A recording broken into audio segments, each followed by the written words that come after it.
মাঝে মাঝে আমাদের পরিকল্পনাগুলো আল্লাহ নষ্ট করে দেন। কেন জানেন? যাতে করে আপনার আমার জীবনকে নষ্ট না হয়।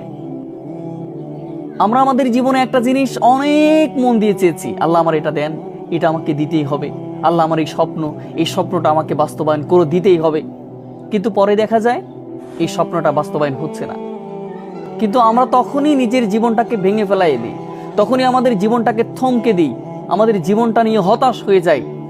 কিন্তু আল্লাহ বলেছে, তুমি যে পরিকল্পনা করেছিলে ওই পরিকল্পনাগুলো তোমার জীবনে কল্যাণকর ছিল না। ওই পরিকল্পনা তোমার জীবনে কখনোই কল্যাণ বয়ে আনতো না। ওইটা তোমার জন্য অকল্যাণকর ছিল। আর তোমার জন্য যেটা কল্যাণকর সেটা আমি আল্লাহ তোমার জন্য দেওয়ার জন্য প্রস্তুত হয়ে গিয়েছি। অতএব কখনো ভেঙে পড়ার এগুলো বোকামি ছাড়া কিচ্ছু না। নিজের জীবনটাকে, নিজের পথ চলাটাকে সহজ করতে গেলে আল্লাহর পরিকল্পনাগুলো গ্রহণ করতে হবে।